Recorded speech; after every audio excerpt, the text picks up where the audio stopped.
Here's something almost nobody is talking about. On April 1st, 2026, yes, April Fool's Day, Nigeria's Independent National Electoral Commission, INEC, officially derecognized the ADC Coalition. Not one faction, both factions, the Atiku faction, the Peter Obi faction, the David Mark faction, all of them wiped from INEC's portal overnight. The biggest opposition coalition Nigeria has seen in years, featuring former vice presidents, former governors, and a man millions voted for in 2023, and one relatively unknown lawyer from Gombe State brought the whole structure to its knees. His name is Nafiu Bala Gombe. He was not a senator, he was not a governor, he lost his governorship election in 2023. He's never held federal office in his life. And yet, right now, he is the single most dangerous man to the ADC Coalition survival. His case goes before the Supreme Court on April 22, 2026, just days from now. So the question is, who exactly is Nafiu Bala? How did one man get this far, and can the ADC survive what's coming? Stay with me, because this one runs deep. Before we go deeper, if you're just finding Naija Newsfeed, welcome. This channel exists to break down what's really happening in Nigerian politics, without the noise, without the spin. The only way I can keep doing this work is if you hit subscribe right now. It's free, it takes 2 seconds, and it is genuinely the only way you can help this channel grow. Hit subscribe and stay with me, because this one gets very interesting. Let me give you the foundation. In mid-2025, something unprecedented happened in Nigerian politics. A coalition of opposition heavyweights, former VP Atiku Abubakar, former Labour Party presidential candidate Peter Obi, former Kano Governor Rabiu Kwankwaso, former Rivers State Governor Rotimi Amaechi, and former Osun Governor Rauf Aregbesola all converged on one platform, the African Democratic Congress, the ADC. The goal was simple: unite the fragmented opposition under a single roof, pick a strong candidate, and go after President Tinubu and the APC in 2027 general elections. To lead the structure, they brought in former Senate President David Mark as national chairman, with Aregbesola as interim national secretary. They even held a major convergence in Enugu on December 31, 2025, with Peter Obi delivering a keynote address declaring the ADC the rescue mission Nigeria needed. On April 14, 2026, just 6 days ago, the party held its national convention at the Rainbow Event Center in Abuja. Over 3,000 delegates showed up. The big names were in the room. It looked like the coalition was finally formalizing. But here's the catch.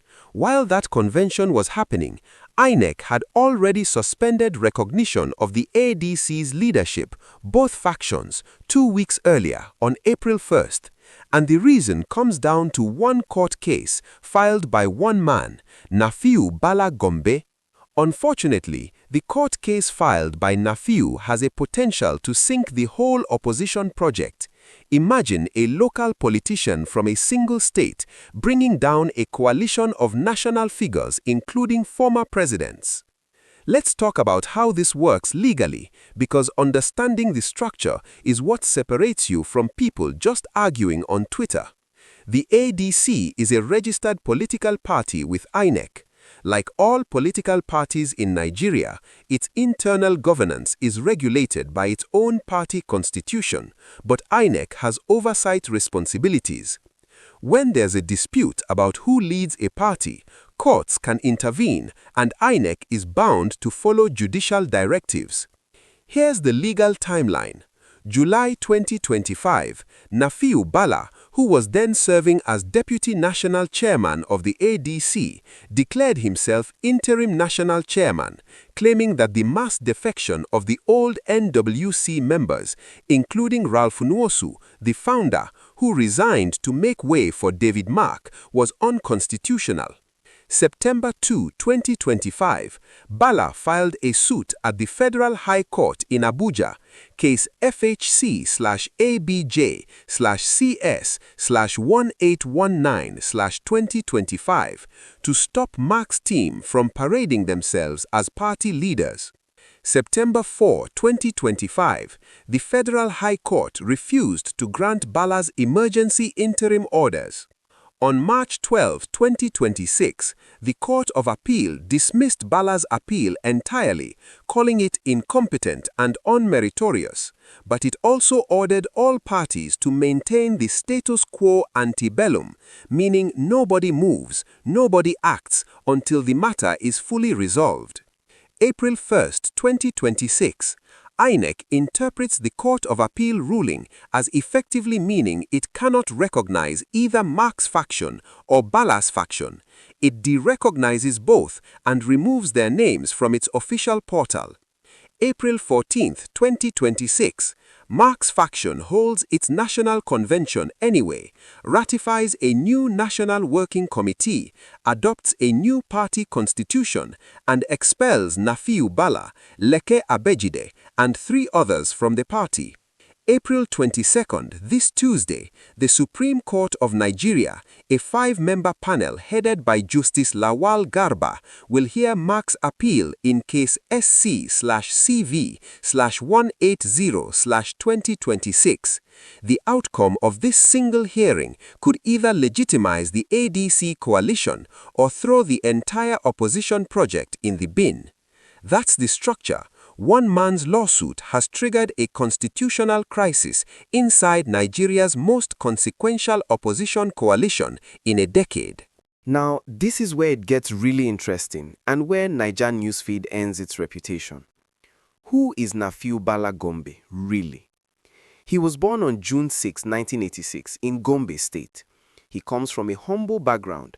People from his community have confirmed this.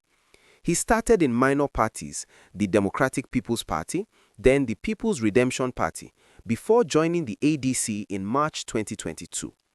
He ran for governor of Gombe State in 2023, lost to the APC's Muhammadu Inuwa Yahaya, and then fought the result all the way to the Supreme Court and lost again. But those legal battles gave him something: national visibility and connections within the ADC structure. By July 2025, when Atiku, Obi, Mark, and the big names flooded into the ADC, Bala felt something: that the original party members, the people who built the ADC from nothing, were being displaced by powerful outsiders with money and machines. He publicly said the coalition leaders were handing the party over to people who had no respect for the ADC constitution. Is he wrong? That's a fair question. The ADC's founder, Rauf Nosu, literally resigned as national chairman to make way for David Mark. The original NWC stepped aside. To Bala, this was a hostile takeover dressed up as unity. But here's what you need to understand, and this is the pattern interrupt nobody wants to discuss openly. Bala did not have the resources for this kind of sustained, multi-level litigation on his own. Federal High Court, Court of Appeal, Supreme Court, all within months. Filing fees alone would stretch most politicians. So the question that Nigerian political analysts are asking is, who is funding Nafiu Bala? David Mark's faction has publicly accused the APC and the Tinubu presidency of orchestrating Bala's legal challenge to destabilize the opposition. The ADC's House of Representatives caucus even called for INEC's chairman to be investigated over the party's derecognition. The presidency and INEC have both denied any interference, but the pattern is impossible to ignore. The Labour Party was torn apart by internal litigation before 2027.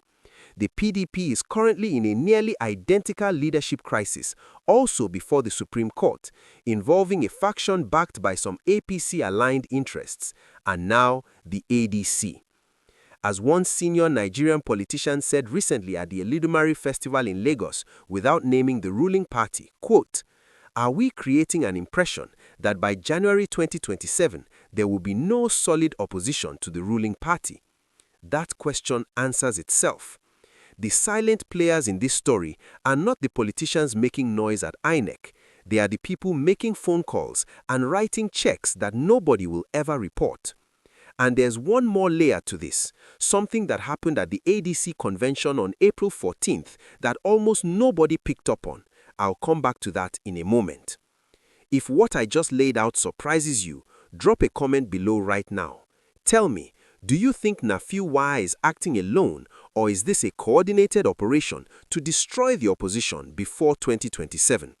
I want to see your take before we get to the part that changes the whole picture. And if you haven't subscribed yet, please do it now. Subscribing to this channel is the only way you can support what we're doing here. No ads, no sponsors, just you hitting that button. Let's zoom out, because this isn't just about the ADC. This is about the architecture of Nigerian democracy heading into 2027. Nigeria's 1999 Constitution and the Electoral Act both enshrine multi-party democracy, but what we're watching right now is the systematic erosion of viable opposition through legal attrition, not bullets, not ballot stuffing, but courtrooms. If the Supreme Court rules against Marx's faction on April 22nd, what happens? The ADC's April 14th convention, with its 3,000 delegates and newly ratified constitution, could be voided. INEC will likely remain in a posture of non-recognition. Without INEC recognition, the ADC cannot monitor congresses, run primaries, or submit candidates for 2027. Atiku, Obi, Mark, and Amaechi would be left without a functional platform less than 12 months before the presidential election. The economic dimension matters too. Coalition politics attracts donor money from diaspora Nigerians, from progressive foundations, from business communities that believe in a competitive democracy. Every month of legal uncertainty dries up that pipeline. For ordinary Nigerians, this matters because competition is what forces governments to perform. An APC with no credible opposition in 2027 is an APC with no accountability pressure, and that affects everything from fuel prices to food security. The inter-ethnic and inter-regional dimension is also real. The ADC Coalition's design, Atiku in the north, Obi in the southeast, Amaechi in the south-south, and Kwankwaso in the northwest, was deliberately multi-regional. If that coalition collapses, it doesn't just hurt the opposition, it fractures the fragile cross-regional political trust that took years to build. And remember that thing I mentioned about the April 14th convention that almost nobody noticed? We're getting there. Stay with me. Let me address what people are getting wrong. Misconception number 1. Nafiu Bala is just a small man with no case. Wrong. His legal argument has actually succeeded twice at the Federal High Court and the Court of Appeal. Both courts found merit in his position that the ADC's internal process was not followed properly when David Marx's team took over. The Supreme Court hasn't ruled yet.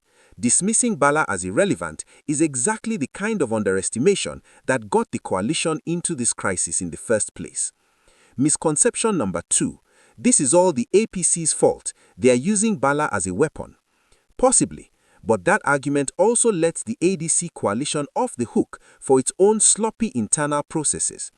If you are going to invite Atiku Abubakar and Obi Ochibi into a party, you need to make sure the legal foundation of that structure is airtight. You don't ask the founder to resign via a press conference and call it due process. The coalition rushed and Bala walked through the gap they left open. Misconception number 3. Peter Obi is finished. Not necessarily. Obi has not formally registered with the ADC. He joined the coalition but remains outside the formal party structure. This is actually a strategic buffer. If the ADC collapses legally, Obi has room to move to another platform. The same may be true for others, but that fallback plan has a cost. More fragmentation, more wasted momentum, less time before 2027. The strongest argument for Bala's side is that the ADC's internal democracy was not respected. If we are going to hold the APC accountable for disrespecting democratic norms, the opposition must hold itself to the same standard. You cannot build a democratic movement on a democratic foundation. Where that argument falls apart is the timing and the funding. Fighting for party constitutionalism is noble. Doing it in a way that conveniently neutralizes the biggest opposition threat to a sitting president just before an election raises questions that constitutionalism cannot answer. Here's what to watch for in the next 30 to 90 days. April 22nd, 2026, Supreme Court hearing. This is the most important political court date in Nigeria right now. If the Supreme Court grants Mark's faction a stay of execution, meaning it pauses the Court of Appeal ruling while the appeal is heard, the ADC gets breathing room. The convention, the constitution, and the NWC could be stabilized. If the court refuses, the coalition is in very serious trouble. Watch INEC. If the Supreme Court rules in Mark's favor, INEC will likely restore recognition quickly.